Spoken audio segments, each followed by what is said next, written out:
McGowan sounds pretty damn Irish. Yeah, muck in front of it. Yeah, I mean, that's pretty much all you need. You're either Irish or you're a sandwich from a fast food joint. I'm a McRib. You know, like when God took one of Adam's McRibs to create McEve? I think that's the Bible story. No, I'm thinking about Marilyn Manson getting his McRib removed. He's canceled. To suck his muck dick.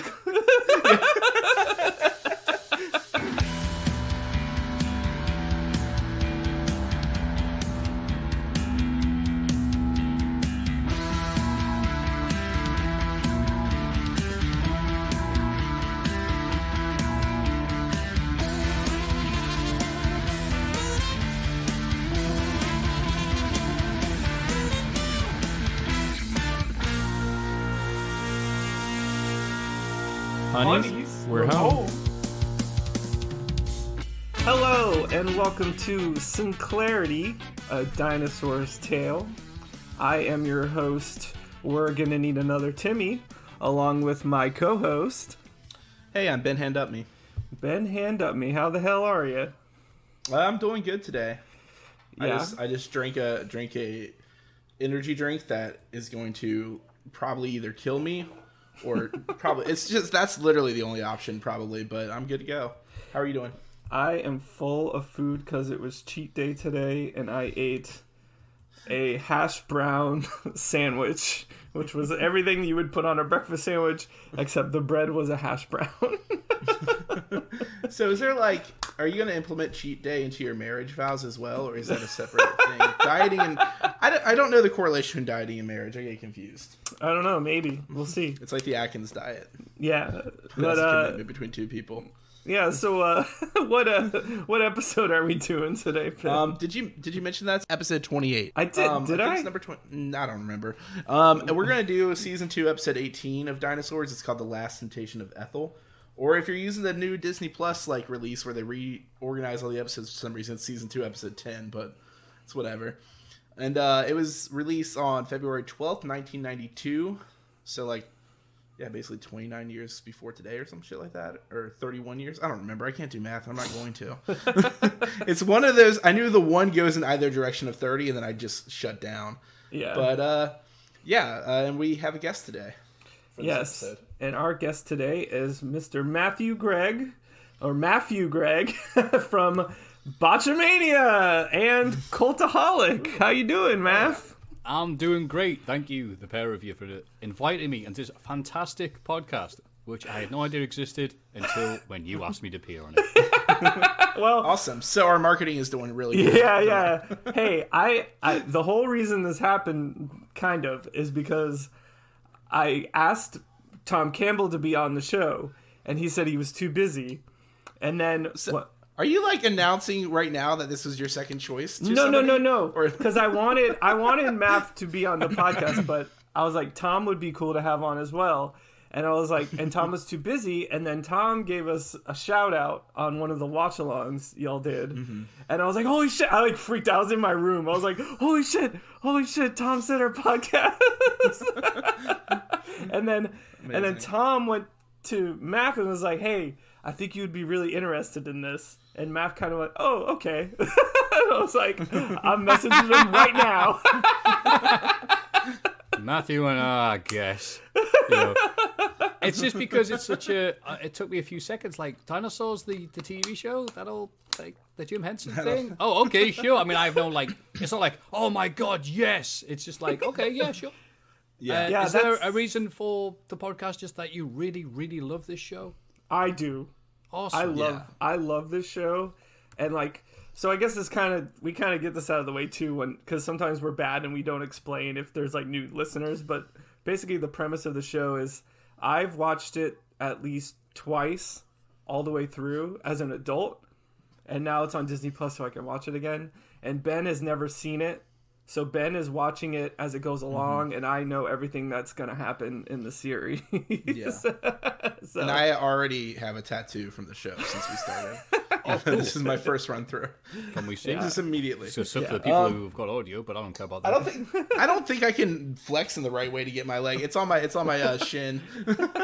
On your shin. Wow, you're hardcore. Yeah. Yeah, it just says it's a frying pan that says "Not the Mama" on it. Hey, Cool font. very nice.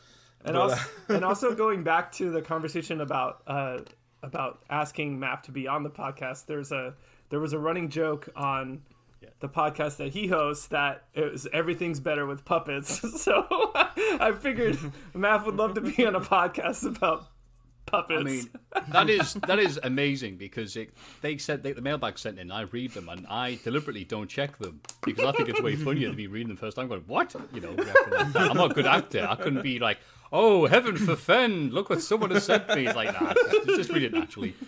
And it was an email from someone who I kind of did some media stuff with in Preston when I was at uni there. Not stuff we did in a course, but when he needed some help.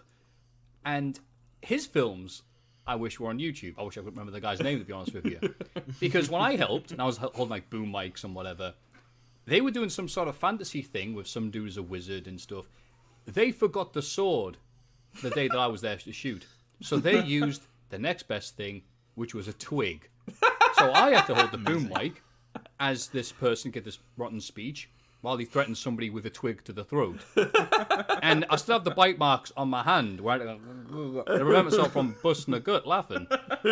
And so we'd meet up, and when I thought this was going places, didn't look like it would. It's like, if you got any ideas, Maffew, anything you'd like to do? And I'm just like, not off the top of my head. Well, anything like that. Some of them were puppets. Silence. Any particular reason you want to do some more puppets? Think. Well, everything's better with puppets, right? Even more silence. So I was like, all right. And I forgot about that awkward memory. One of those memories you get when trying to sleep at 3 in the morning that crops up. Remember when you talked about puppets, those blokies, and they never called you back for any work ever again.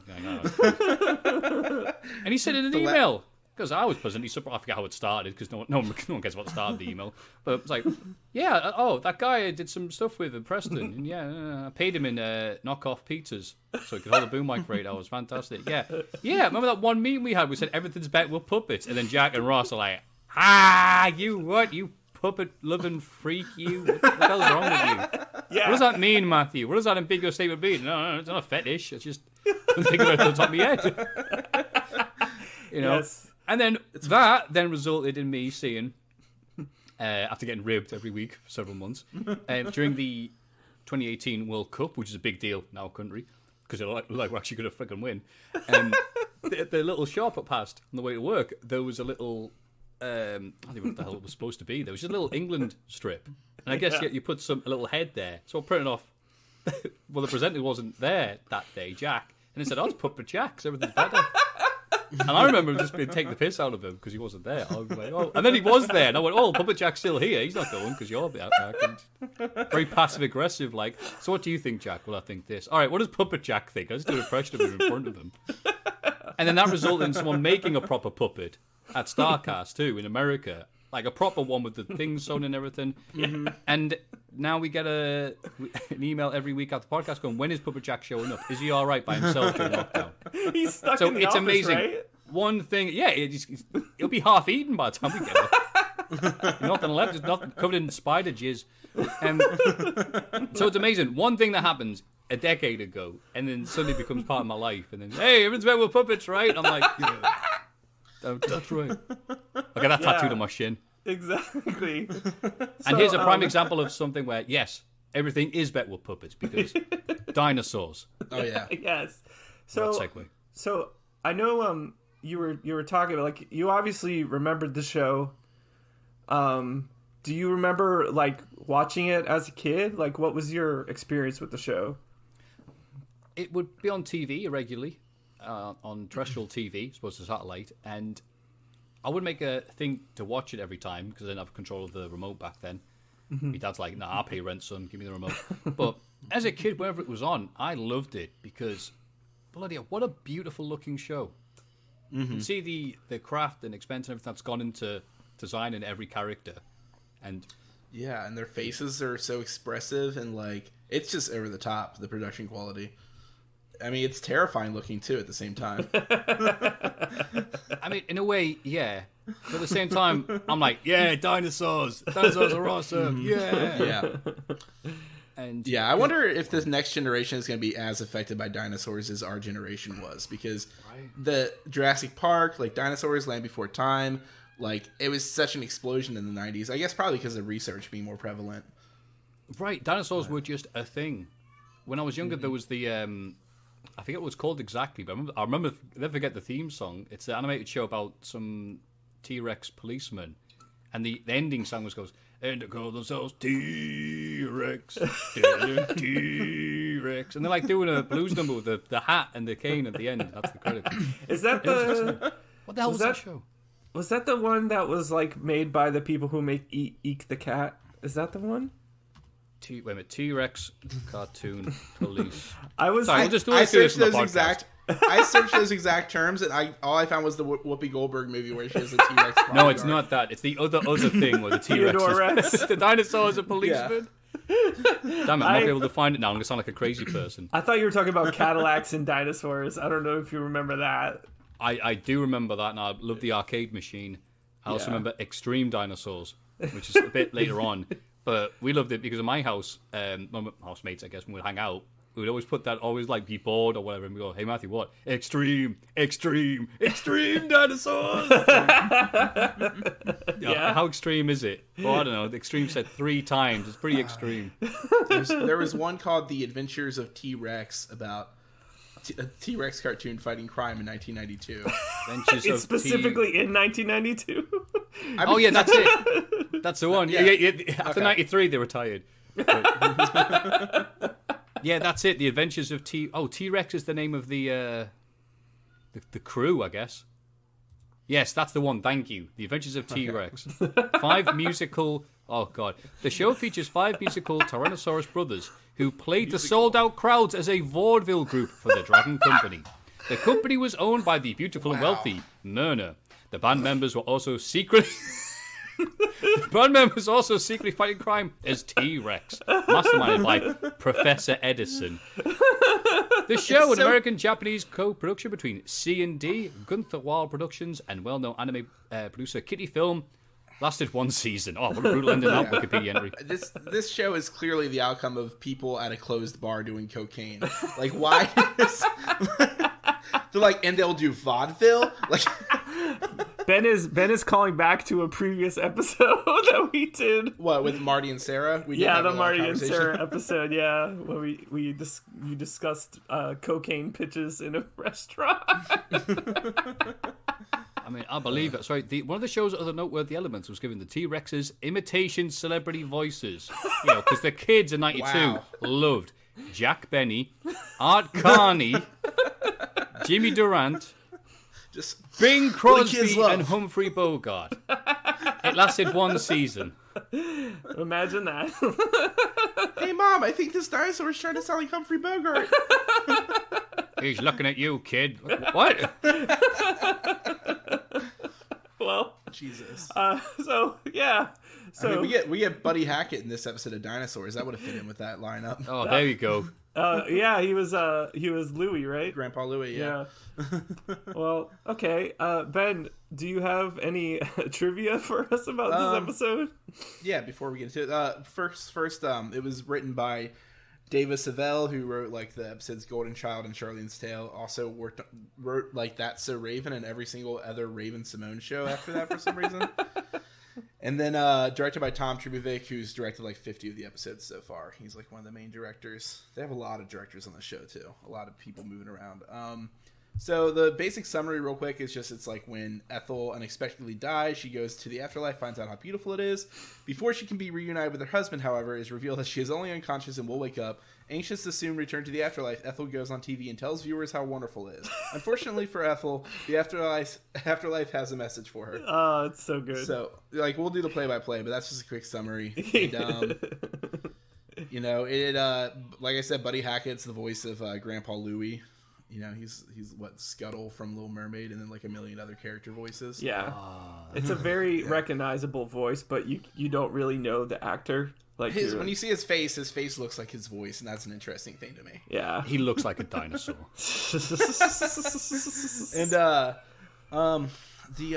one guy, I think his name is Lucius, the producer of that show later on, was voiced by John Glover, who did the voice of the Riddler on Batman animated series. Oh, and does a lot of villain work. that's cool. And let me think. There's another thing about Fran's father is shown, but looks very different than the other pictures shown of him so far. The damn continuity in this show. I know, right? We do better world building than they do. Well, they did all the hard work, and now we're just assholes on the internet. Like, that's all that is. Yeah. And is it one of those things where you go, you've seen how big that animatronic was? Dude, what's the reason for him changing shape? We couldn't get him up the stairs that day. We had a bad back. He's a pterodactyl now. Shut up. But yeah, it's a quick little trivia thing for it. What I was gonna ask about, since like you said, like dinosaurs, you'd see it on TV, but like I don't remember getting like any specific, like we didn't get like a lot of British sitcoms over here on our channels, and that made me wonder like what sitcoms were like big like in your childhood around like growing up. Oh, American ones. Or British ones. I mean, what's the... Oh, British. I mean, God, Yeah. I'd go all day for those. I mean, Red Dwarf, Blackadder, Only Fools and Horses.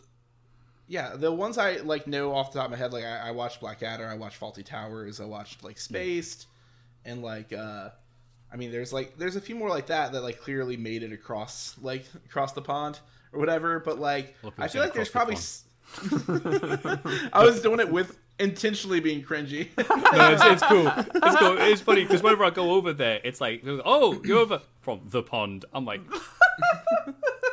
I always thought that expression was like a placeholder. We'll come up with something better, but I guess that's the one we're going with. Yeah, the pond. just leaving it forever. Yeah, it took me 8 hours to cross that pond. So, I know one thing that gets brought up when I speak to Americans is keeping up appearances with Mrs. Bouquet. Mm-hmm. Nope, never mind. Swing and a miss. I don't know. I ended up looking up like the top like 5. There's a thing with the 5 best and worst British sitcoms from the 90s. Oh, go on. Can you tell me what they were? 'Cause I want to see the worst the number one worst was Men Behaving Badly. What? What did they say about it? That it was like I mean, mostly that it's like doesn't hold up as far as right. I mean, that's the point of the show. I mean, yeah, exactly. When was it? When was this article written? This article, it was on Screen Rant like 4 months ago. Oh, for fuck! I know that context. Context is yeah. Exactly. I'm sure there's bits of it. Yeah, it's called Men Behaving Badly. So you watch it. Yeah, I Men watched Behaving Badly. I watched the pilot yesterday. I thought it was funny. Yeah, for fuck. Sorry, what else is on the worst? The worst includes diner ladies. Fuck off! What a horrible American stuck-up arsehole. What Harvard graduate wrote this shit? Dinner ladies is bad. Nah. Birds of a Feather. Yeah, okay. That looks. Well, it wasn't that great. It looks wasn't one of the genuinely worst, but it was. I mean, it was on forever. The Piglet Files. What? What did you just say? You just make that up to see if I would bullshit. The Piglet Files. Although Lyndhurst found success with Goodnight Sweetheart, he did feature in another 90s sitcom that wasn't as successful. Set in the early 1990s, the show focuses on Peter Chapman, who finds himself reunited by MI5 after they ask him to join their technology division. Since he lost his job, he jumps on the opportunity. Then he has to hide that he's an agent from his wife, I think is the concept. Oh, look. Yeah. Nicholas Lyndhurst, when he dies, everyone's going to have a day off work every year, right? Because he was in Only Fools and Horses, that's it. Oh, okay. Apart from Goodnight Sweetheart, which is a heartbreaking comedy, yeah, he's done fuck all of work since. So, never even heard of that until you said, though, so I believe it's shit. 3 series. Three years of people watching it going, I hope this gets better. The number one worst, Heil Honey, I'm Home. Oh, okay, everyone brings up. Yep. Have you tried watching that one?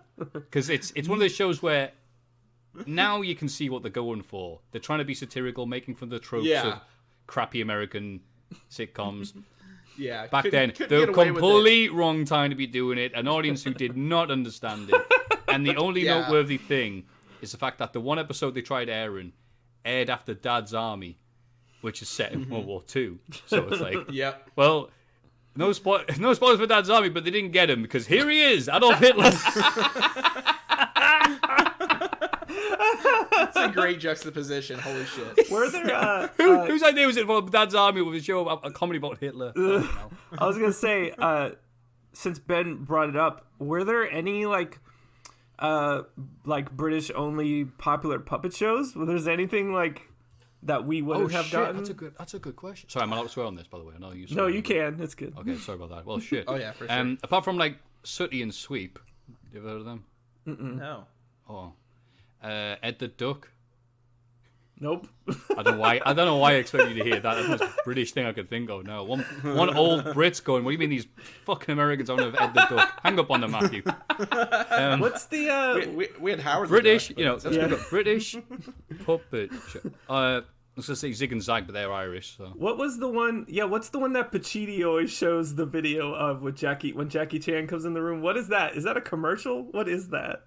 You know what I'm talking about? What? When Jackie Chan comes in the room? When I don't watch any of his. I don't watch all of his 9-hour streams. I'm sorry. Sometimes I put the Raw one on because I'm bored and I don't want to watch Raw. And he shows like it's like these two puppets sitting on a couch, and then Jackie Chan comes in the door. I don't know what it is. Zig and Zag. Is that what it is? Jackie Chan. I'm gonna have a quick look. Did Jackie Chan have an interview? Did Jackie Chan interview? Sorry, did Zig and Zag? No, that would have been a much better segment, to be honest with you. So it was it was a puppet interview show? Yeah, they were just antagonized. Zig and Zag, they were an Irish TV show, and then they'd go on to The Big Breakfast, which was a big British morning show. And they just interviewed people, and it was kind of crazy because that's in serious celebrities questions, and they're just two puppets. Because now they have the Muppets show one that's like that on Disney Plus. So what I'm seeing the is thieving bastards. Spitting Image, Thunderbirds. Oh, okay, yeah. I remember Captain Thunderbirds. Scarlet Thunderbirds and the counts. Mysterons. Yeah, Thunderbird's amazing. We love Thunderbirds. I've got the music in my head now. Stingray and all the other ones under the banner, absolutely. Captain Scarlet. Spitting Image. There's bits of it that are tremendous, but you really need to have a guide of who was who and the year it was made, because it's all aged so badly if you don't know what the fuck was happening in politics. Otherwise, you're staring at the puppets going, that's rather well made. I've no idea who it is, but it's really well made. Yeah, and that's the one they were bringing back, right? Oh, they should have kept it. Oh. Yeah, they brought it back last year. Okay, I see. They brought it back, and I know what you're talking about. But I'm one of these people who I can see people complain online going, satire's dead. Now we've had Trump elected president and Boris Johnson as prime minister. How can you make fun? There's nothing funnier than that. You don't have to see anyone's take on it. It's already like right there. Right. People go, wow, Donald Trump said something stupid. Did he really? Well, I believe that. Next. But the puppets do look good. I'll give them that. That's the saving grace of most. Like if the puppeting is well done and the craftsmanship is really good, it still has value. Yeah, there you go. So it's one of those reviews. It's like comedy 0, timing 0, production quality 10. 10 absolutely looks stunning. Of course, they have a puppet for Kanye West in the reboot. Like he's already a puppet. You don't have to do it. Like he's a puppet for the deep state. You're right. One thing I'll put in the chat here, if you guys will watch at some point, his one of the most famous or infamous moments to do with puppets in Irish TV that we all love. It's a segment on Irish TV called "What's Snot," and it was just one of those games where it's like they're thinking of something. You need to ask yes or no questions. Yeah, but it's one of these awful things we have to speak to the public, and don't quite understand the game. Anyway, I'd fully recommend you click that. Okay, yeah, check that out. All right. So now that we've gotten into some puppet talk and some talk about sitcoms at the time. By the way, the number one best was the Royal Family. Oh, that's interesting that you'd say that as American, because there's a lot of really British stuff in there that I'm not sure would translate. I watched like a few scenes on YouTube yesterday that were really fucking funny. There was one of like an argument between like two characters, and the guy had to keep going between the kitchen to relay the messages over like batteries and a remote, and it was fucking great. The timing was perfect. Oh, that's a nice feeling to hear that type of weird British stuff would translate to Americans. Oh yeah, for sure it does. That like awkwardness, and like especially the awkwardness between family members, like father and son type situations, anything where there's like kind of deadpan, afraid to show feelings deliveries, or just anger. Like, it makes me think of, like, this is, there's a sketch. I think it's probably Monty Python, where the son comes home and he's, like, a coal miner, and his dad's mad about it. Because his dad's, and he's like, you don't talk to your dad after he's read his novels. Like, the dad is, like, an artsy type, and he's like, oh, you call that a real job, mining coal? Well, I fly in planes and do acting gigs, and, like... Yeah. And that is, like, fucking, like, phenomenal. That kind of humor is, like, perfect to me. Yeah, it's awesome. When you asked before, I didn't answer your question because I'm very rude, that you talk about, like, American shows that we're watching there at the time that were big. I mean, Dinosaurs was on around, like, afternoon, so not, like, evening, so I wouldn't probably have a chance to watch all of them. But one of the reasons I think that it still gets memed and talked about and referenced by people like myself of my age is The Simpsons. Mm-hmm. I mean, that translated so well over here, and it was shown on terrestrial TV and satellite TV, so there was also a chance to watch it several times a week, sometimes even on the same day. So yeah, there is a joke in one episode of The Simpsons. Yeah. They make fun of dinosaurs, and it's fucking hilarious because that The Simpsons is basically what got like the Henson Company to make the show, basically. Like, they were like, we could do that, but with puppets. Well, Jim Henson already had the concept, but he was told no by, like, ABC and everyone he, like, went to, because they were just like, that's stupid, like, nobody's gonna watch it. Then The Simpsons, like, hit the air and, like, was huge, and they're like, all right, we'll greenlight a fucking puppet show about, like, a satirical family situation that cost millions, millions to make. Yeah, they couldn't even shoot a pilot because it already would cost millions to shoot a pilot, so they had to, like, greenlight, like, 13 episodes right off the bat. Yeah, good. So can you half make some dinosaurs? Like, no. So I guess if you want to get into it, let's go. All right, cool. So this episode enters with, we're in the Sinclair household, and we see Ethel, Baby, and Ethel are watching TV, and she's watching DSPN, and she's watching the grass grow. Lawn growing. Longer. It's treated like a golf, like, event, tourney, whatever. Which is like what it feels like. Like, I cannot watch golf. That's literally watching grass grow to me. So it makes sense. It's DSPN, like Dinosaur Sports. Is that what we're supposed to think it is? Yeah, thanks for unraveling that. Thank you for explaining this. Well, it's like they have. Yeah, it's literally their only joke is they have DNN, they have DTV. Like, they don't try that hard with that. Yeah, and the DTV one's even weirder because the M in MTV stands for music, but the D would stand for dinosaurs. Maybe it means dance. We never know. But yeah, Ethel's watching it, and Fran she's got Baby in, like, a little carriage. And he's, like, all dressed up because they're gonna go to the swamp. And so I know they talk a lot about, they use a lot of, like, animatronics. And do you think that this was one of them? Like, do you think that the baby puppet was just, like, an animatronic in that giant fucking carrier? I don't think someone was in there, right? I feel like the reason it was so big is probably because somebody was under there. You think so? You think she was pushing it and someone was in there moving him around? Not just someone, Elma. Elma, yeah. I can't. Fred Clash, is that it? No, Kevin Clash. Kevin Clash. Yeah. He was in the member, famously member of the Clash. Kevin Clash. But no. Disgraced puppeteer. Disgraced puppeteer. Yeah, wait, I'm having a look at it now. There's got to be someone underneath it because the wheels are down here and the whatever you call the undercarriage is just straight down. It looks like one of the things the magicians bring. Yeah, somewhere along to cut a baby in half. So yeah, that could be something underneath there. Oh yeah. Yeah, the design is definitely for somebody to walk underneath it. Yeah, it's way cheaper too than animatronics. Human labor. Just throw some sweat and blood into it, and then you can move anything around. Yeah.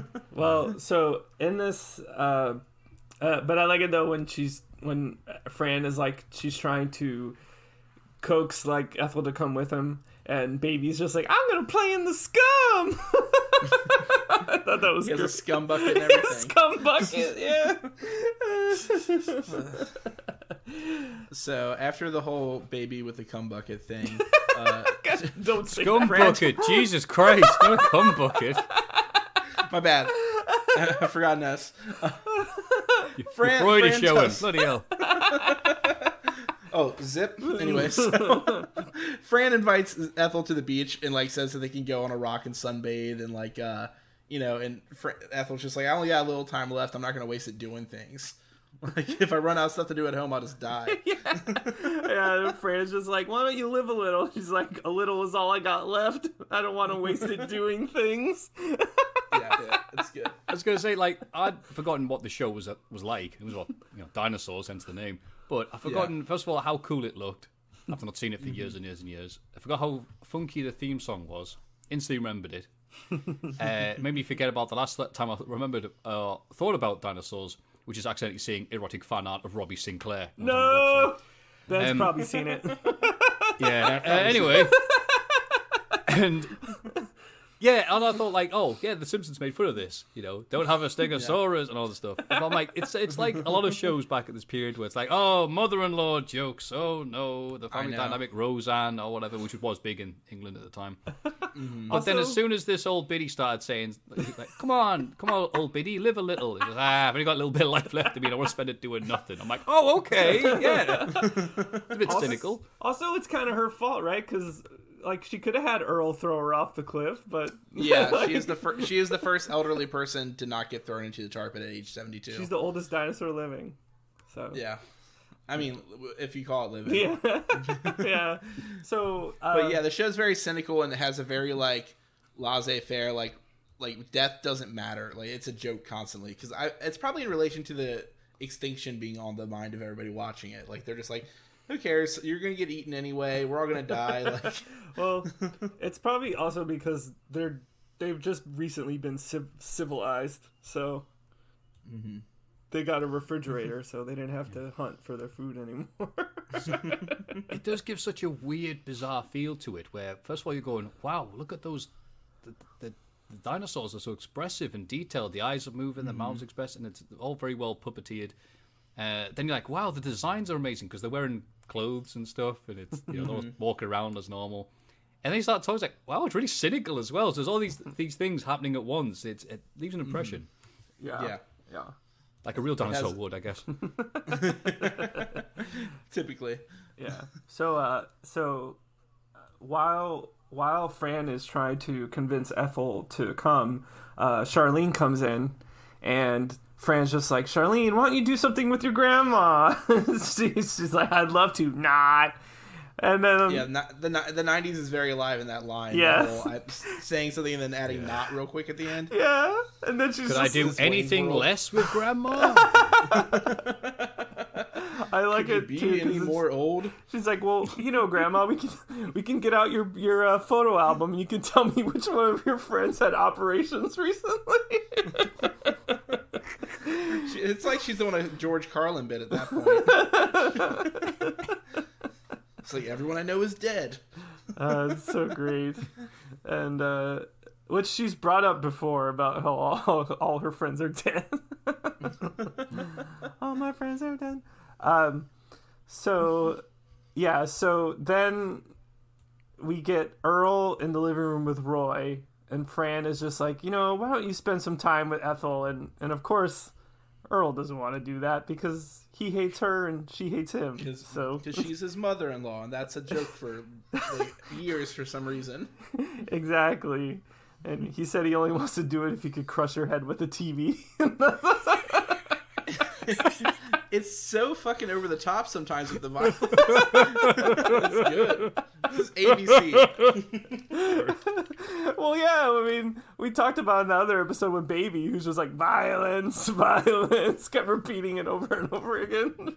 Yeah, and Earl talks about hanging himself all the time when he's upset. We did, okay, so a little off track, Maff, we did this episode with, are you familiar with Marty and Sarah, like the wrestling podcast? More Sarah than Marty, yeah. Yeah, we had them on, and we did this episode. It was like the Christmas episode, and like, I kind of knew that Marty has a lot of like depression issues and stuff, so I didn't realize that like the episode we watched was Earl constantly saying he's gonna go hang himself in the garage. Sake. But then Sarah sung a song about it anyway, so it was great. Oh, how bad is that? Well, this will be nice. This little episode about the dinosaur show with the puppets. I think I remember that. Oh, I best go kill myself. Yeah. Well, at least I only said it once. Yeah, there's at least like 10 episodes where I've put a quick content warning in description, like, does discuss suicide a bunch. Like, just like casually jokes about it. Like, warning, all the dinosaurs in this show are now dead. Yeah. Content warning, it was made in the early 90s. Yeah. So... Yeah, hey, if you hated men behaving badly, don't watch this. Fuck that guy. It's my next podcast. My next podcast is going to be Ben behaving badly. So also while like Earl is watching hockey on TV with Roy, and I love this part. It's a beautiful and all too familiar turn of events. Yeah. So the Brontosaurus team comes out, and then the ice cracks. Oh, it's so great. What's funny is though they stay to watch the rest of the game, even though there's just like helicopters coming in to bring the Brontosauruses out of the ground. It's so good because Roy just goes deadpan. Well, they're dead. You're like, what the hell kind of show is this? This is on daytime TV in England. Oh, amazing. Well, see, for us, it was on like TGIF with like Boy Meets World and stuff. So yeah, there was even more people watching Roseanne. it. Yeah. It was prime time. So it was, but it aired at the same time as Unsolved Mysteries on a different channel, so that was their competitor. At the time. So that's why the joke. Was right. Thank you for explaining that. Right. Okay. Yep. Okay. I saw that in the trivia, and I was like, "That's great. I'm gonna bring that up." Yeah. So while the Brontosauruses are hastily being rescued, Earl gets up to get some snacks, and meanwhile, Ethel like dies, like quote unquote dies, and she just goes like the puppet does like the weird like lips thing, and then she just she just passes out. And Earl goes to get a beer. He has a little song about the beer. Give me a brew, thank you. And he walks over to Ethel, and he's like, "Hey, Ethel, are you gonna finish those?" The chips. He compliments her blanket, so he did his duty for the day. Yeah, and she doesn't respond, and he's like, "What?" Yeah, and one of the best conversations he's ever had with her. Yeah, and he can't tell like what's going on because he's an idiot. And he goes and has one of those like Looney Tunes reading a book about gravity while they're in the middle of the air, where he goes in and talks to Roy, and he's just like, "It went really well. She didn't insult me," and he's like, "Well, shit, she might be dead." Oh my god, she's dead. Yeah, oh my god, she's dead. And for someone who doesn't watch like every episode and sadly hasn't listened to all the Dinosaurs podcasts that you find people putting out, but even watch this the first time, be reminded, it's straight away you're informed, all right, Earl doesn't like his mother-in-law. It's established pretty early on. So it's like, all right, I get the dynamic. Plus, the grandma doesn't want to do anything. So it's like, all right, cool. So it's pretty. It's like 4 minutes into the show, she's dead. But you know what's happening. I mean, it's amazing. Amazing. It's like Shakespeare. So Earl is pretty pleased that she's dead. Like I don't know if this comes up yet, but is this when he buries her, or does it? He's about to. Okay. First, he sets up a couple jokes for her. Yeah. To like see if she's alive. That's how he checks her pulse per se. That's her lifelines to him are like I'm gonna say something about throwing my weight around, and then he just pauses, and then there's like, yeah, she's fucking dead. Like there's no way she would have definitely insulted him. He's got half a mind to eat a potato chip. Yeah. And then we I got half the mind that you. He was ready for it. And then we do see her give up her ghost. Yeah. And like it goes above and starts trying to insult Earl from above him. Yeah, just like, I would like to spit on your head. And they watch her non-corporeal. Corporeal? No, No, keep going. I'm not going to help. Scorpio. I'm enjoying this I a should lot. know this. Say It's corporeal again. It's a Corporeal. It's a Tiger Army song. I should know this. I was just going to let you drown for Yeah, some reason. yeah. So anyway, Corporeal Kirshner. He wrestled yeah. He's my favorite. My favorite LJN. Her non-cornmeal body is And then it's technically true. so she ascends like Undertaker to the heavens. She goes up and she's in like, well, I guess we could call it heaven. They refer to it as the afterlife, but It looked like the Wizard of Oz to me. I was confused. yeah, there's a lot of clouds and she's moving and there's a bunch of voices coming at her. It's like, Ethel, come to the light. And then she has the, I'm not deaf, I'm dead. Don't touch me. And then the like labyrinth style hands coming out from everywhere. Yeah, it's like a hand orgy going on. They're like touching her all over the place. Hand orgy. The lies. The lies. It's I don't know where your hands have been. Yeah. So and then the puppet played by Mr. Turtlepuss is there and Turtlepuss Angel. so like yeah, there's a lot of reuse of puppets in the show, and we always typically refer to them as the original character we saw them as. And this guy is often used as Mr. Turtlepuss, which is Earl's coworker with a weird ass name. Sid Turtlepuss. Yeah, Sid Turtlepuss. And so he moves the light out of her face so it's not as bright anymore, and asks if that's good for her. She's like, oh, it's beautiful. Fake Shempapus. Yeah. She's like, oh, it's beautiful. He's like, we have an image to maintain. It's the afterlife. Yeah. And Yeah, it's the afterlife. Can't say heaven, we'll get sued. Yeah. yeah. And to be honest with you, as this segment was happening, it was obviously the build-up, and it's supposed to be, the lovely afterlife, and everything's great. I did get a bit lost trying to figure out the concept of an afterlife for anthropomorphic dinosaur puppets. Yeah. Do they know that they're puppets on a TV show? Do they? It's just giant Jim Henson there to play with them forever, or how was that working? And then I stopped typing and moved on. Yeah. So, It's funny because at this point in the episode, I have not realized yet that like they're introducing the concept of the afterlife to the universe of dinosaurs too. I just thought like it didn't pick up on that till later. I was just like, oh yeah, so she already was expecting this to happen if she died or whatever. yeah, But no, they thought nothing would happen. Yeah, they thought you just die in the dirt. And so Mr. Turtlepuss, he points her to the Mar Vista room with the all-you-can-eat buffet. And she asks if the fish is fresh. He's like, yes, because it was just created. Yeah, it's just the Great Hall from Hogwarts. Is what it is. The replenishing meals. That's your one joke a show, Ben. We're gonna have a new one Harry Potter joke a show. And my one Harry Potter joke is just J.K. Rowling's existence. That's all I give. But so we cut back to the house, and Earl and Roy come inside from the backyard, and they buried Ethel. It's like a lot of folks would have stopped at 6 feet.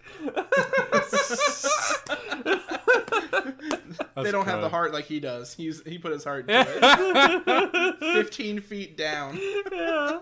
And then it cuts back to Ethel in heaven, and she's like, I don't want to go. She's like, it's as you put it, a clerical error. So she didn't have a reservation, and she's and she just wants to see her husband, the late Louis Phillips. Mm-hmm. So and then it goes back to Earl, and Fran comes home, and he doesn't. My favorite part about this is that he says there's news. He doesn't say bad news. There's just news. Fran, sweetheart, there's news. Yeah, but also when baby comes in, he's like, I caught leeches.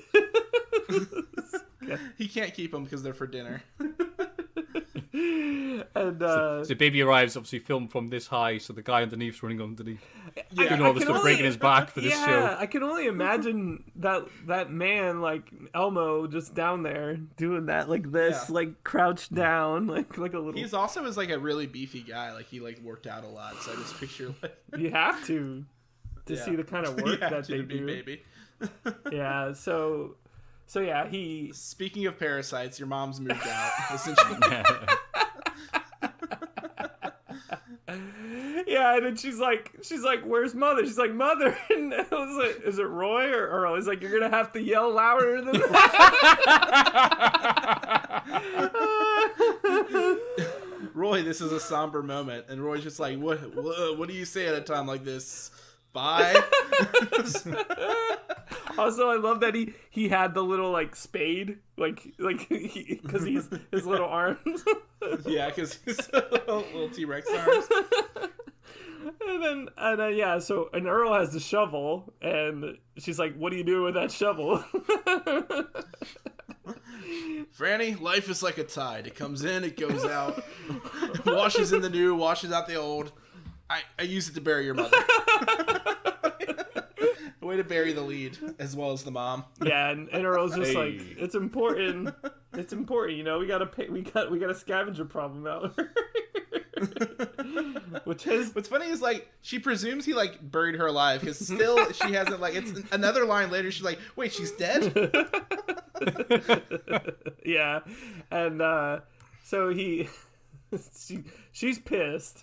And she's just like, "What are you doing? Like, did you check her pulse or anything? Yeah, what did the doctor say?" And for someone who just decides to watch this because sometimes people ask them to, it's like, Earl's a dick. Yeah, Didn't even take her to the dinosaur hospital, which is apparently a thing. Didn't check her dinosaur pulse. It is buried in 100 feet in the back garden. Yeah, and so while they're arguing about it, Ethel just comes out of the dirt. She's covered in dirt. She's like, "Guess again, fat boy." Yeah, it's after he said, like, "I'm not a complete idiot. I know when the dinosaur's dead." But yeah, Earl is just a terrible like dinosaur. Like, he's a shitty husband and a shitty dad. Yeah, he doesn't raise his kids. He says he watched with interest. He's babysitting. Yeah, he says it's babysitting when he's watching. Like, we've all met dads like this in our lives. But it's funny because I thought, oh, okay, most of these shows, it's like the husband, he's the guy that we can relate to and watch this. No, we're all just kind of watching it from afar. Yeah. We can't relate to Earl because he just killed the mother-in-law. Well, not killed, but, made sure that if she was alive, she's going to stay dead. And all this stuff. So he's not the person watching the show through who's guiding us, going, exposition man going, "What do you mean? What's a mother-in-law?" And gets explained to her anything like that. He's just a dude on a show about other dudes who happen to wear the biggest shirts I've ever seen in my life. Giant flannel. For sure. That it's kind of almost all the way on him. It's not exactly. But Robbie is often used as like the audience character is how we think of it too. Like, he's always challenging his dad, but this one there's not much room for him. It's mostly just they wanted to make fun of like 8 different things at the time. They want to do like a thing, make fun of shows like Crossing Over with John Edwards, making fun of Unsolved Mysteries, making fun of religion in general. Yes, yeah, televangelists,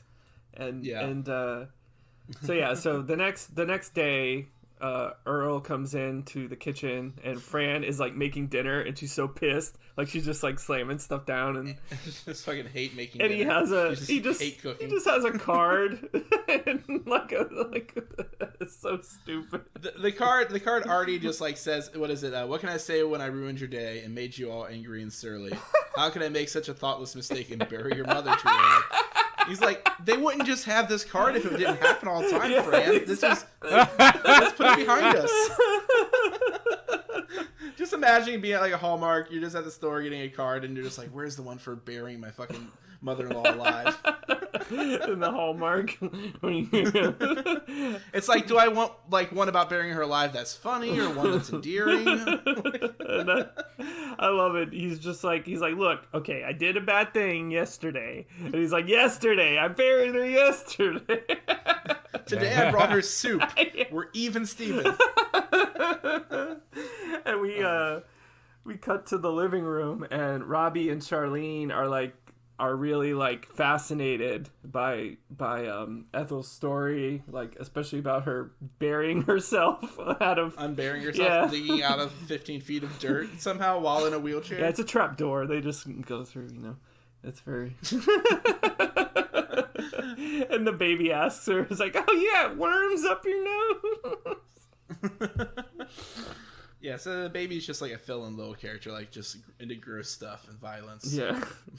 And she talks about it, and she's like talking about the afterlife, and she's like, I bet the sales are great. Ethel's just like, everything starts at 40% off. Which is like, okay, like it's like it could be free, but even in the capitalism made its way up to the pearly gates. yeah. I love it. She's just like, Oh, it was free. It wouldn't be shopping then, would it? Exactly. Then anybody could have it. I love that quote though. Being dead was the best experience of my life. Good line. This is like, we have, like, speaking of Simpsons, this is an episode that does feel like a Simpsons storyline at points. Like, this is like some, like, a lot of the writing, like, there's certain episodes that, especially the more satirical ones, have that vibe pretty heavily. Yeah, definitely. Even though I mean, who would Homer bury? His own dad? But I don't know. No.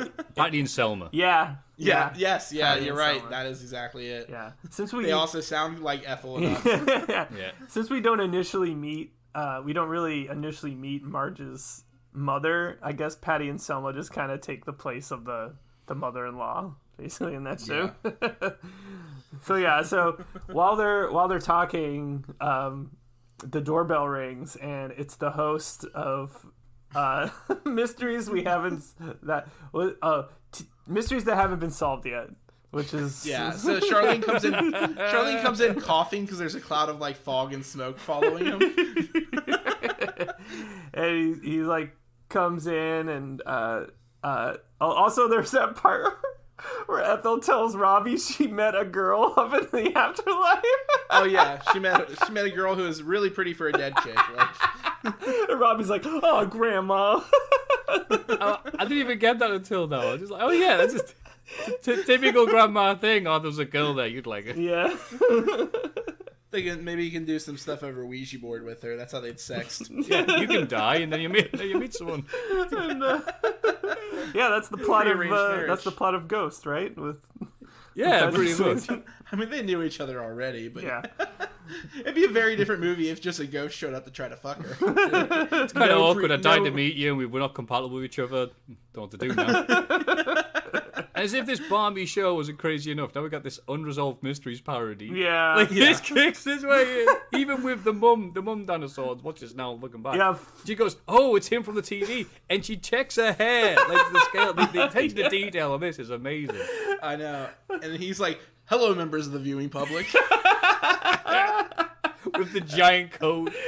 I was hoping they were gonna give him a name like Robert Stack, but because that's the original host, like I was hoping they would give him some stupid dinosaur pun name.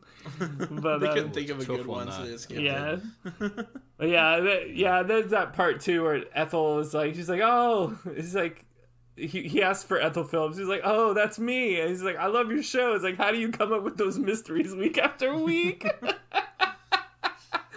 He says, like, there's only 4, just like there's only like 13 storylines or whatever it is in the world. There's yeah, only 4 mysteries on repeat. No one seems to notice. Yeah, that's great. So I don't know unresolved mysteries that much.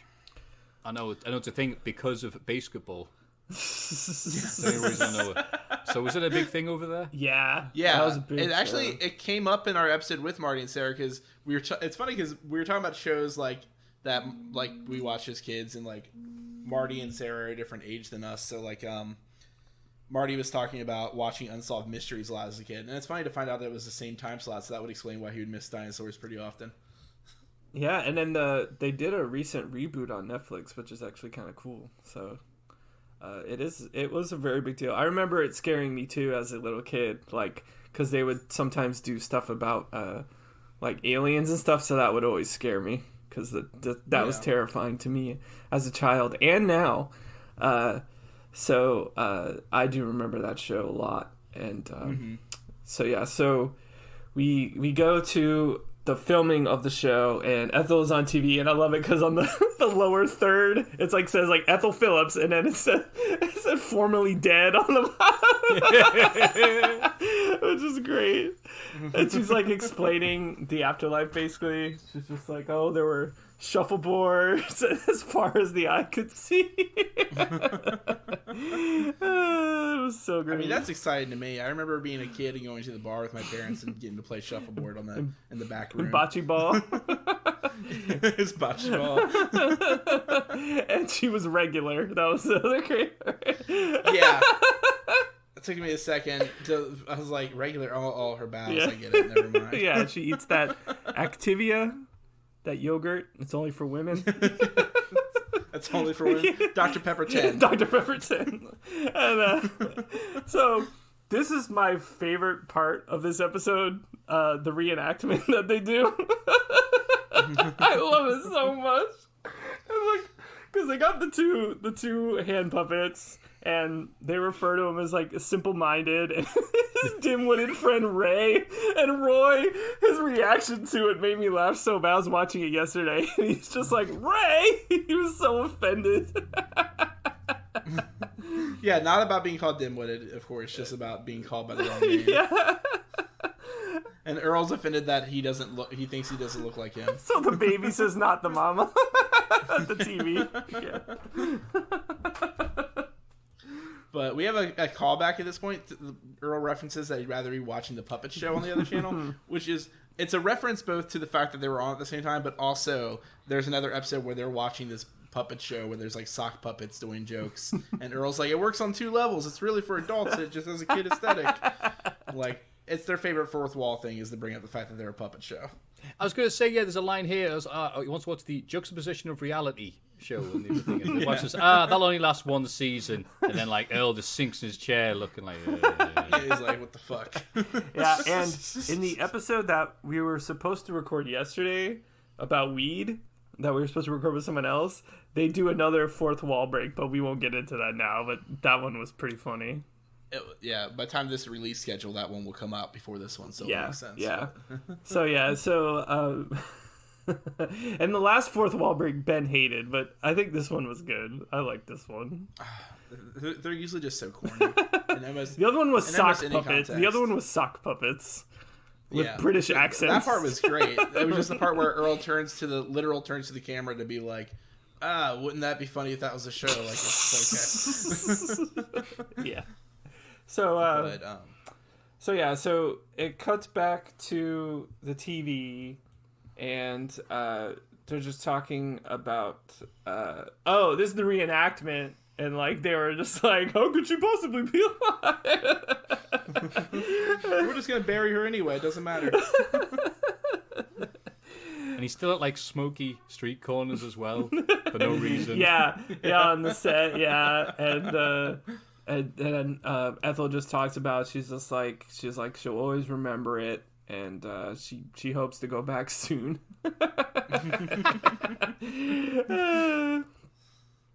And then the dude is standing in front of the TV that she's on, and it's like an amazing tale, and she's like, "Thank you."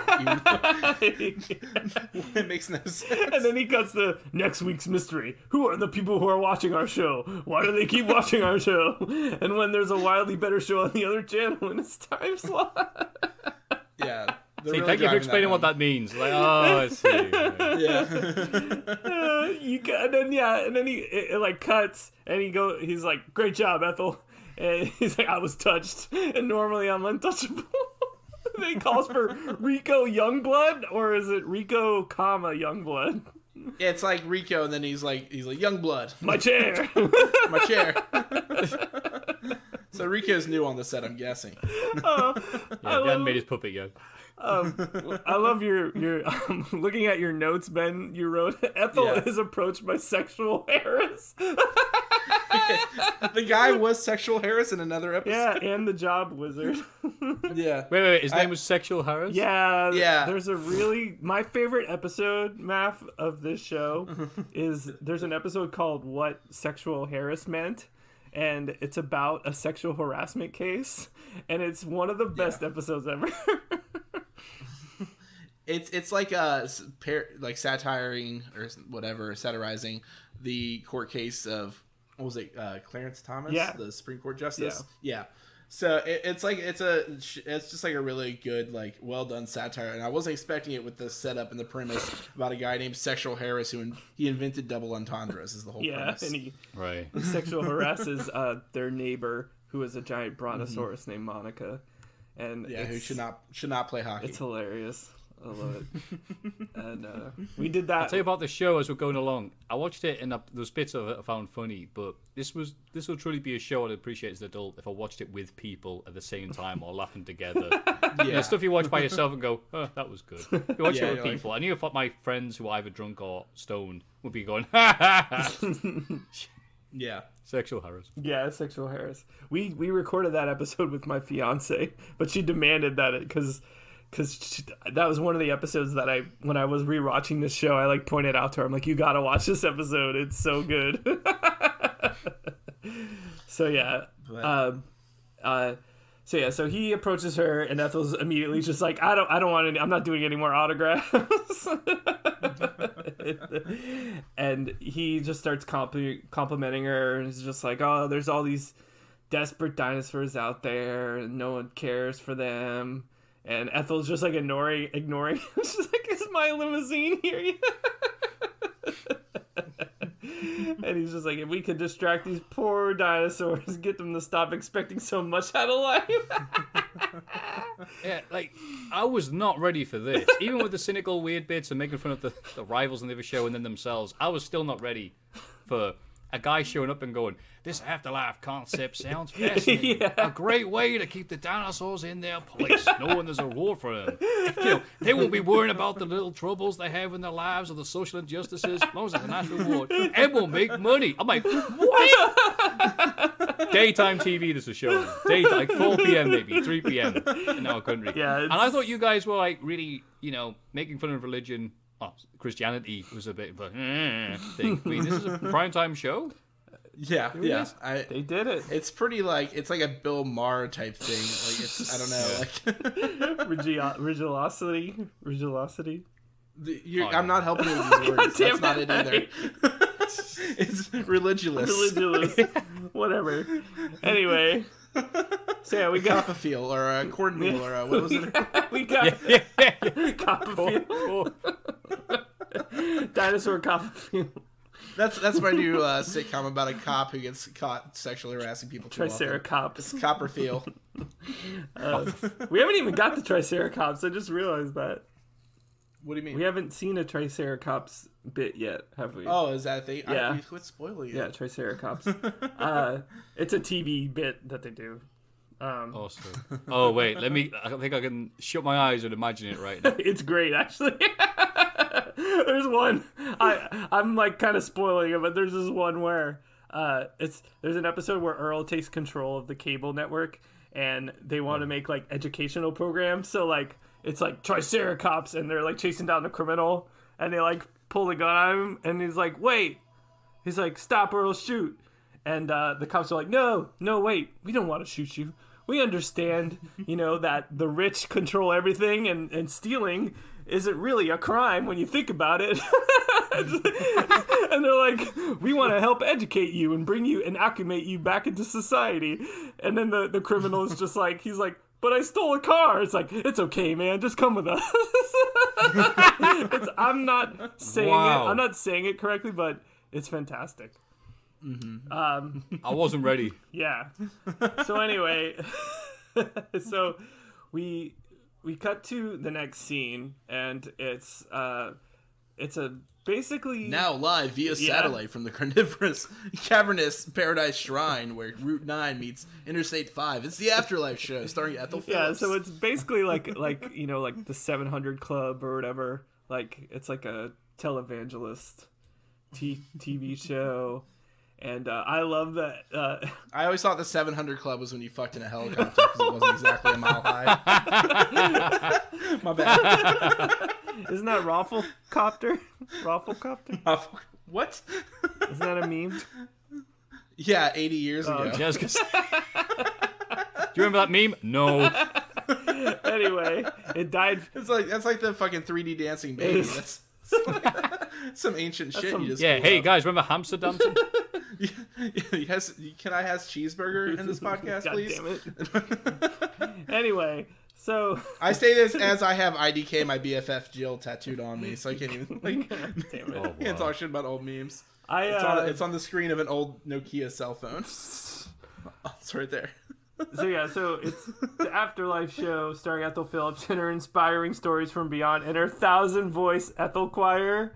Oh my god. I love it. This song is amazing. So good. Can we get Sarah to sing this? Should we hit up Sarah and get her to sing it? Yeah, we'll just plug it in. I look to the light.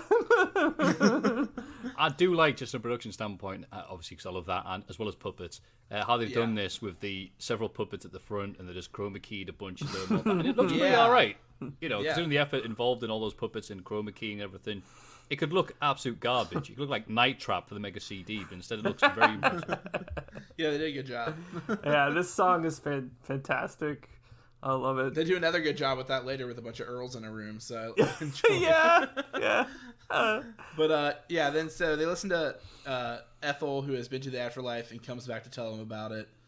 And she's like, life stinks, you know it, I know it, but the afterlife is what makes it worth it. Yeah, and I love it when he's like, welcome friends. He's like, whose life is miserable and wretched? Ours is. And who wants to get their afterlife so they can go to the afterlife? We do. And how you gonna get there? We're not sure. I'm surprised there wasn't a fucking suicide joke right there or something. For sure. So we find out that heaven is Disney World, or the afterlife is Disney World. Yeah, they got a monorail. They got a monorail that goes around it. There's rides for the kids, but there's no lines at all. That definitely separates it. Baby asked if he can go to the afterlife. It's better than the now life. Yeah, and Earl's on the same page. Earl's ready to go too. And Fran is like, she's really like worried because she's just like, why is my mom talking about death? And like, she's worried everyone should just die. Yeah, and she's worried about impressionable minds, and so immediately Earl's just like, but I want to go to the afterlife. Yeah, that's the whole thing Maffew was talking about with, like, he's like, I don't care about politics, the environment, and social justice. I'm just gonna kick my legs up and down. It's too real. It's like, I feel like I'm about to be somebody with like elbow patches on my suit being like, it's religion, it's the opiate of the masses. Like, but that's like the whole like delivery there. You guys listen to Tool. Now I want to die.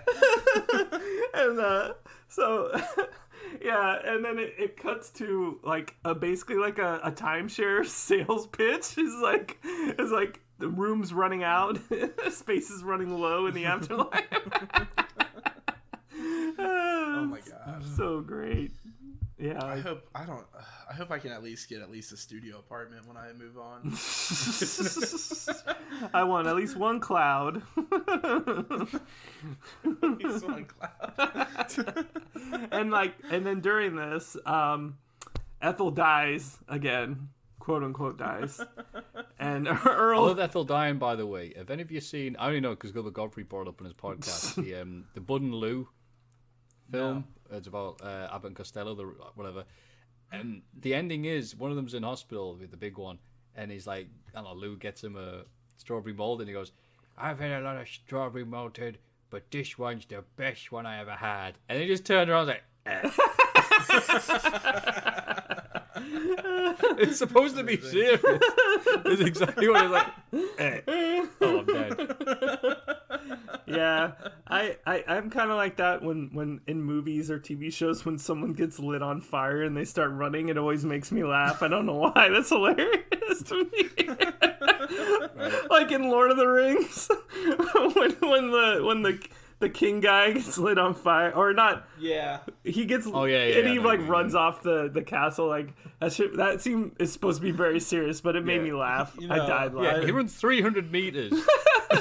Yeah, he's not going to be in Rush Hour 3. That's all I'm saying. It's like in Metal Gear Solid 5, which began playing and went, fuck it. Yeah, like the very start of it, it's like, this badass assassin with over 500 hours of training comes to assassinate you, and then luckily someone managed to set her on fire. And yeah, she's like, I'm the most badass killer of all time, and I don't do. And then she jumps out a window. Yeah, That's amazing. When she dies, Fran like notices it. She's like, "Holy shit!" So she's like, "I gotta go." And Earl calls her a lucky stiff. yeah, for dying. Why did she get to die? and when The host says she's just checking on the contractor in the great beyond, though. You got to keep an eye on those guys. yeah, and they cut the commercial, and he's just like, "Oh my god, the old bag." He's like, "The old bag died." But now we're introduced to Ethel's husband, Buddy Hackett, in the afterlife. Mm-hmm. And I was gonna say, and Ethel's pissed. She's like, "Am I dead?" They're like, "No, not yet." She's like, "God damn it!" It's like, stop jerking my chain. I'm dead. I'm alive. I'm dead. I'm alive. I wake up with dirt in my mouth again. Take it easy, Cupcake. Yeah, it's like, stop pushing the afterlife. Kill that push. So they bring up the concept of hell now, because he's like, people that keep pushing the afterlife in real life or try to commodify it are not going to get to the same afterlife. We got a special place for them to go to, and everyone's like, apparently it's unique to everyone, or everyone has to go deal with like 8 Earls in a room, because he kicks open a door for Ethel, and it's just like a room full of Earl like drinking beer, and like, hey, come on in. She's like, "Hi, Ethel. Hi, Ethel," and she's just like, "No." Yeah. Which I had to figure out something, but he's not dead. Yeah. Sorry, silly puppet dinosaur show.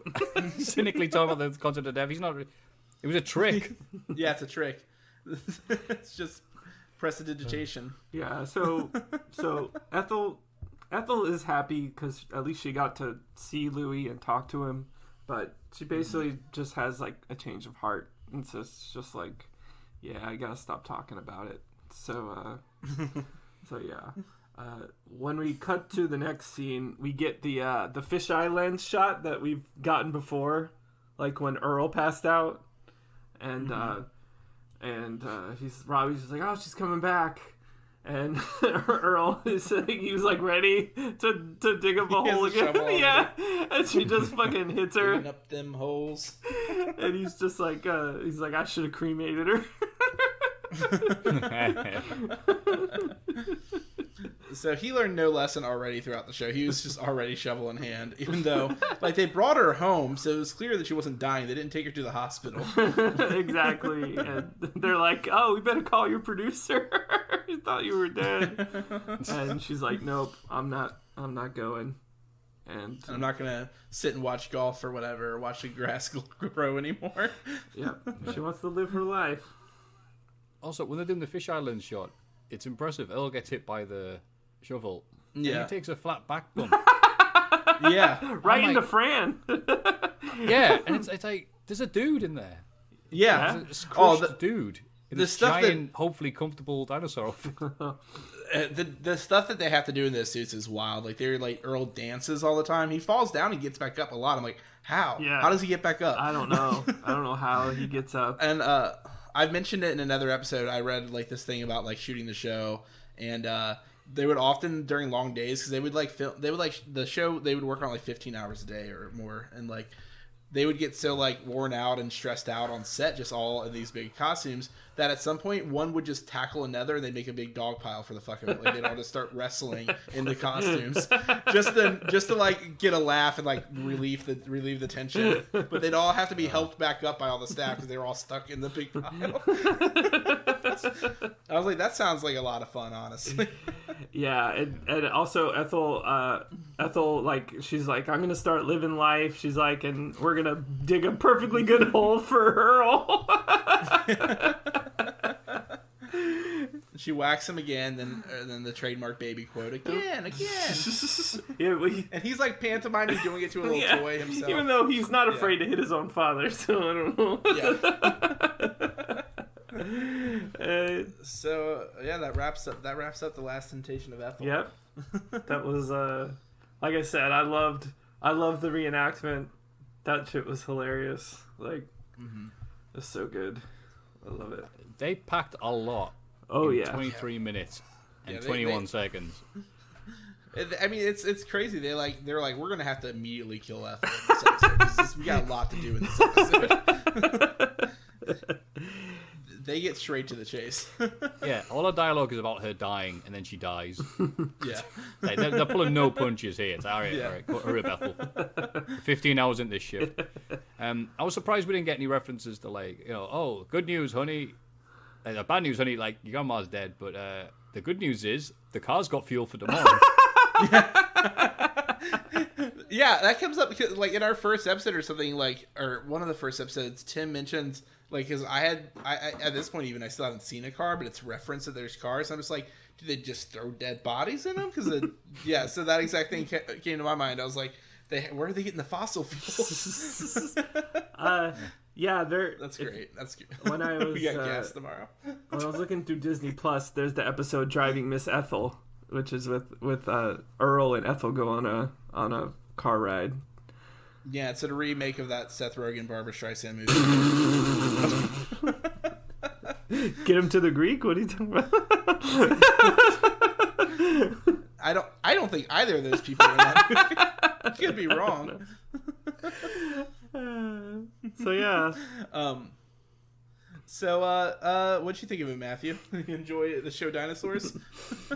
Considering I was thinking it was going to be some sort of family-friendly little thing with, hey, dinosaurs, guys, like Roseanne married with dinosaurs, which I was expecting, to be honest with you. And what I got was a demented, amazing-looking show.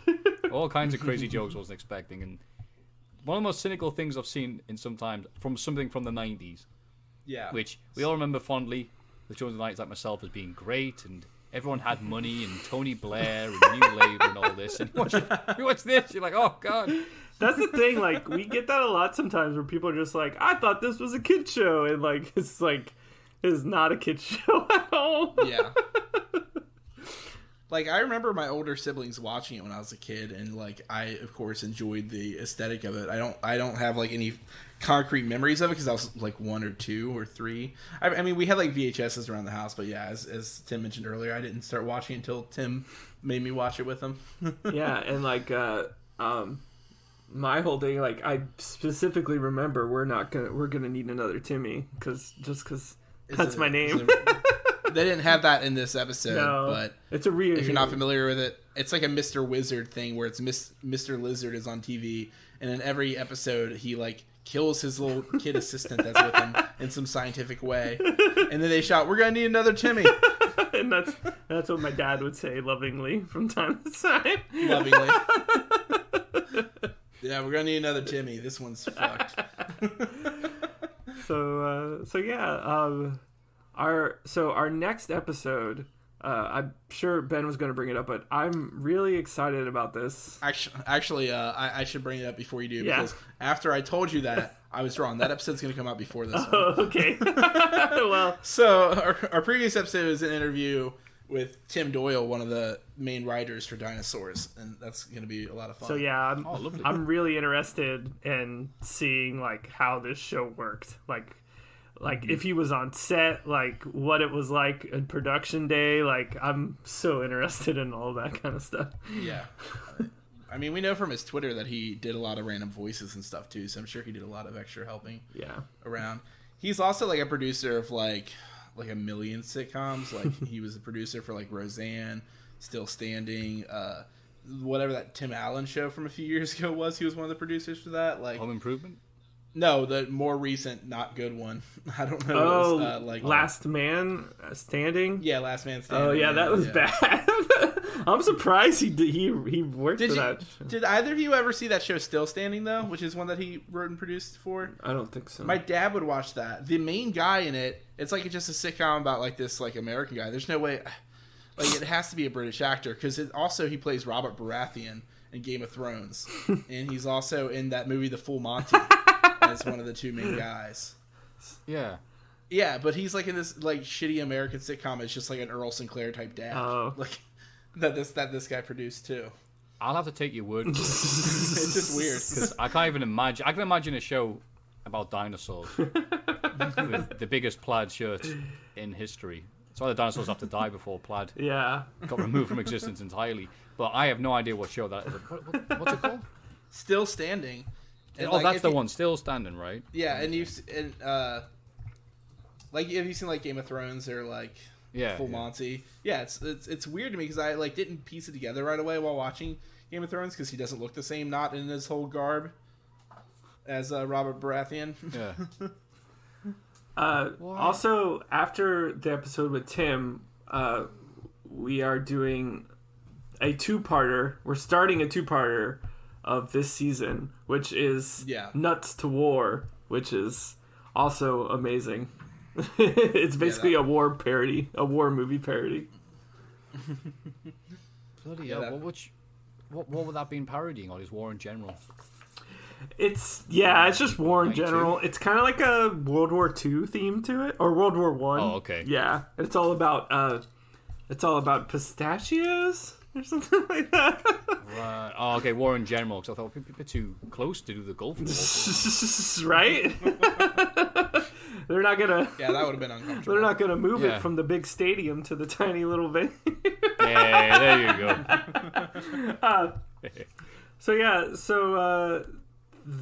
That's the show. Thanks, Maffew, for coming on and hanging out with us. Oh, my pleasure, pal. Thank you very much for introducing me to this wacky new drug I'll probably be ingesting during lockdown.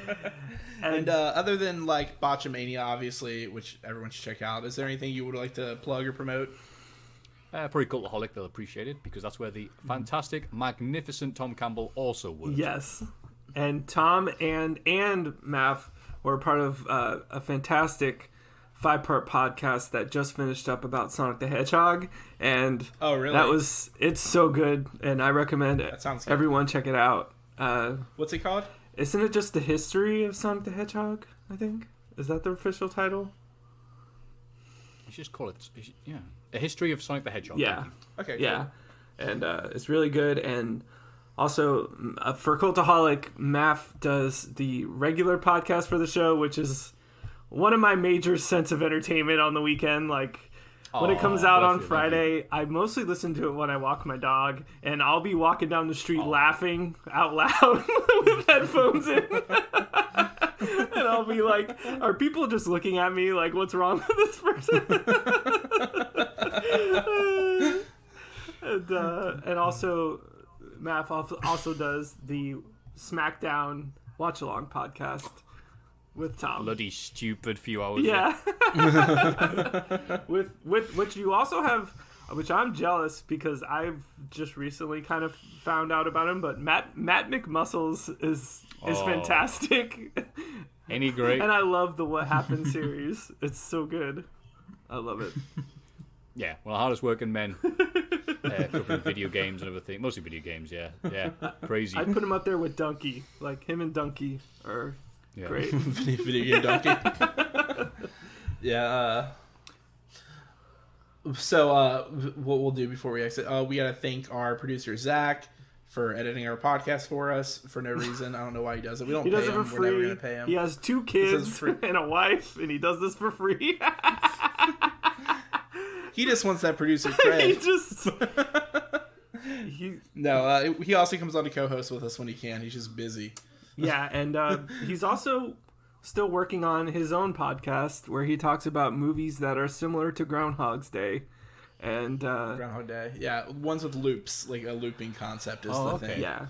And I'm pretty interested in that. There's a lot of interesting stuff just about Groundhog Day in general. Yeah, and it was a weird movie. He's still looking for a name for it, so if anyone has any, feel free to email us or tweet at us. Yeah, which, by the way, you can email us at sinclaritypodcast@gmail.com, or you can tweet at A Dinosaur's Tale. We have a Facebook page, but I'm not even advertising anymore because I'm banned from Facebook on every account. I'm just done. Why are you banned? There's a lot of reasons why Ben is banned from Facebook. I harass Mark Zuckerberg too much. Oh. I send him mail that probably never makes it to his house. Like, it's just... just the B movie script written over selfies of myself. Like I just goof around too much, and they decided they're done with me. And now every account I try to sign on, it is like, this is restricted. I'm like, okay, fine. Yeah, you win. And also, I'll stick to Twitter. Also, thank you to Jeremy Hunter from Ska2 Network for recording and performing our theme song. And which is a ska punk cover of the Dinosaurs theme song, and it sounds great. Yep. And you can check out Jer and Ska2 Network, We Are the Union, and all their projects on YouTube, Spotify, Bandcamp, whatever, Patreon. And you should definitely follow A Dinosaur's Tale at Twitter, because where else would you get tweets that say, I do not care what Hogwarts house you're in, which character from Dinosaurs are you? I'm definitely half Robbie, half Monica. Hashtag dinosaur. Hashtag Disney Plus. Hashtag Jim Henson. Hashtag Robbie fucks. So if you would like to hazard a guess at which of us hey, it's true, Robbie fucks. Robbie, that's right. I am the full Twitter presence of that yeah. And also thank you to Amy Shenanigans, who made the artwork for us. Yeah, thank you. And thanks again to Maffew for coming on and joining us, and please check out all of his projects. I've listened to some of the stuff recently, and it was great. I'm an outcast to wrestling so far, but occasionally I get drunk and join Tim on Zoom parties and stuff to watch like events. That's been a thing I've been getting into. It's been a lot of fun. We did a big Royal Rumble one, and Ben was there. Yeah, with a bunch of people. Yeah, it was a lot of fun. Yeah, you just need to watch the Rumble if you're not a wrestling fan. Just leave it at that. Go watch Dinosaurs. Go watch Gargoyles. Go watch any of the other shit on Disney Plus. I've been enjoying wrestling documentaries lately, so that's been a good thing. Good. Yeah, the documentaries are amazing. Yeah, but Dark Side of the Ring. If you're in a bad mood, go watch Dark Side of the Ring. You gotta watch the UWF one though. Watch that one. That's the best one. I love that. The fact that it exists. Someone looked at the Herb Abrams UWF and went, fantastic. What do I say? Let's cover this. I saw the David Arquette one. I saw Beyond the Mat, I think is one that I saw. Oh, another laugh a minute. And then, and I saw the Glow. I saw that documentary. That was very good. The TV. That show was good too. I'm gonna miss it. I saw the first season, I think, and I still need to watch the rest, but I enjoyed it a lot. Yeah. The Mark Maron kind of annoys me. He was great in that role. He played I was like, that seems like him to me. Exactly. If he was born, if that was him in that era, that's exactly. Also, I will say, I am very disappointed that we couldn't have Puppet Jack on the show, but that's okay. Damn it! You know what? I didn't even think of breaking in to Colonic HQ and getting it, because there've been times when I've popped over, I've been in the area and I brought cheesecake and they've been right, thank you, and then slammed the door. Yeah, and it's funny because it always reminds me of one time I kind of met Jack at WrestleMania. In Orlando. And so it was. This doesn't have to be on the show. I don't care. It's not bad. It's just. No, I'll leave it in. Just, I'm loving it already. Go on. It's I was leaving. So we had suite ticket. We had a suite for the Raw and SmackDown after WrestleMania, and it was. It was too much wrestling. Ben understands, but I compared it kind of to there's a festival down here in Florida called the Fest. And it felt like that, where it's just 3 days of bands, and I'm just I don't want to listen to music. This was with wrestling, where it was just I don't want to watch wrestling. And so it was coming. It was 205 Live was about to start, and I was like, all right, you know what? I gotta go home. so I was leaving the arena, and I was going down the escalator, and all of a sudden. Subtle brag. All of a sudden, I see Jack going down the escalator too, and I was just like, "Hey, Jack the Jobber!" He's like, "Oh yeah," and then I just kept going. Honestly, that's the perfect level of interaction of any social. I didn't know really what to say. I know that there's no lie to that. That's exactly that. No, nothing but truth. He looked just as exhausted as I probably looked. So I didn't want to bother him. That was the same Mania where before Raw, we went to some random restaurant, and Mark Henry and Titus O'Neil were just in there eating, and we were like a table away, but we were all awkward and we didn't want to say anything. Because I'm all right with it. I only get like a very low. I mean, even me with this, the face and everything, I get a bit of like, hey, I'm Maffew, love it, and I'm like, hey guys, how you doing? They're not. Jack and Ross, bless them. Ross, because he tells a story in the Cultaholic thing when people are like, hey, King Ross. He's like, oh, yeah. Because that's a very Northeast thing. That's not like picking on Ross. That's just a very Northeast tradition of people, like, you know, people don't like people coming up to going, hi. It's like, oh, no. Yeah. Interactions with people I'm not that familiar with. This could go bad. And Jack is just Jack. That's why my mum rang him and said, why are you always picking on Jack? I said, one, it's fun. And two, because I love him so much. What are we doing here in England? We're nice to the people we hate, and we're fucking horrible to the people we love. Yeah, I didn't see Ross at all that weekend. I saw Jack, and then I think I saw... He was hiding from you. Probably. I think I definitely saw Adam in line to get into WrestleMania, but we also saw Virgil, so that was even better. We saw Virgil. Oh, look at you. I was with my friend Julio, and he was just like, hey, Virgil, what about that meat sauce? And he just looked back, and he kind of giggled, and then he walked away. Jesus.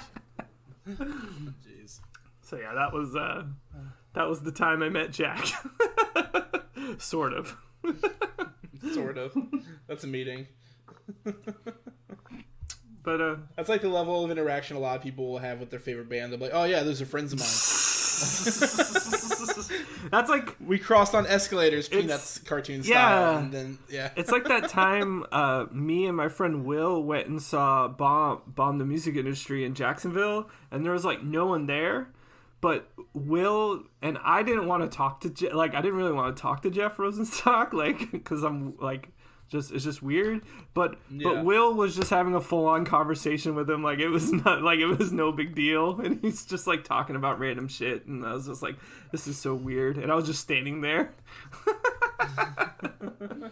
Yeah, I know what you mean. Sometimes you just one time at Magfest, Nobuo, the Final Fantasy composer, was performing with his band, and unexpectedly I ended up bumping into him in the lobby on like Monday when everyone else has left, and I'm like, oh fuck. Well, I did have that question in my head because I was telling people, apparently you want to become a wrestler. That's what I heard. If I see him, I'll ask him. Ha, ha, ha. I'm like, shit, he's in the lobby. I can ask him. So I went up to him and like, hello, sorry to bother you, sir. His English is pretty all right. So I'm like, oh, okay.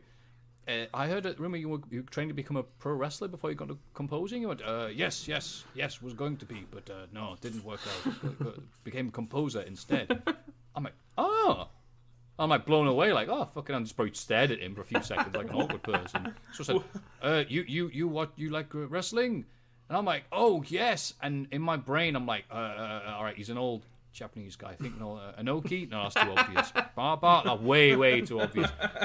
You know, what if he doesn't know the younguns, like Tanahashi or whatever? Oh, he's not. He's gonna look confused. No.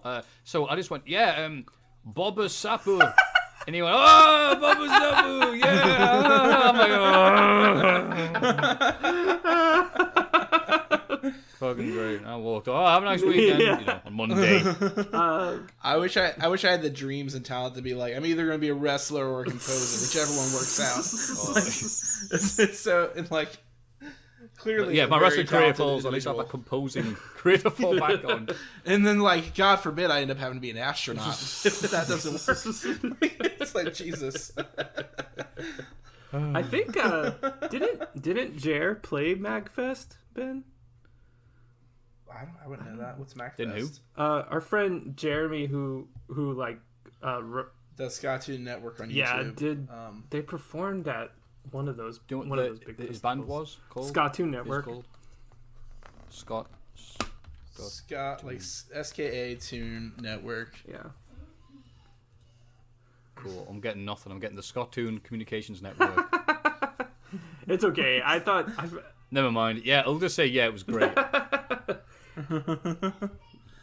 But anyway, what is it called? What is it called? What festival? I thought it was Magfest. MAG, Mother Alcohol. Yeah, Skytoon Network. Okay. In 2020. Oh, what year did they play? 2020. Oh, yeah, I wasn't there. I had to think then. Oh yeah, it would have happened. It would have been January. Right. Yeah. Yeah, because they also the Jared from Scotttoon also plays in like the Steven Universe band and stuff like that. Oh, okay. It was in the Steven Universe movie, so that's I've never heard of Megfest though, so I was like, I don't have this answer locked away. It used to be cool. Leave it at that. Is it? I'm guessing just a music festival in Europe. That's the best I can get. No, it was a thing in DC. Oh, it's over here. Yeah. Okay. And it had a really cool vibe to it. When people just show up and have a good time, it was like the Woodstock of gaming and nerddom. And then have all these nerd bands playing and stuff. Oh, that explains Scotttoon Network being there and the composer from what was it, Final Fantasy or I already forget. Yeah, that makes sense. It's one that that little known composer, that little known series. Yeah, just having to show up this thing. I was like, wow, I'm not saying anything stupid. It would have been the one that it would have been perfect for Team Rocket to perform at, but Tim's old Pokemon rap group, Team Rocket, which doesn't exist on the internet anymore. So I'm sorry. Oh, well. I thought I'm in the actual Team Rocket. No.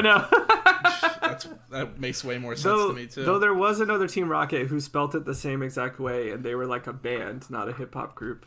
So, yeah. So only slightly less embarrassing than your endeavor. Mm-hmm. But yeah, thanks for joining us, and we'll do the like. There's probably gonna be some of this cut, so I'm just gonna add the part where we all say bye at least before we turn off our audacities or whatever program we're using. But yeah, thanks for joining us, and we'll see you next week. And enjoy your extinction. Yes, goodbye. Good night. Goodbye.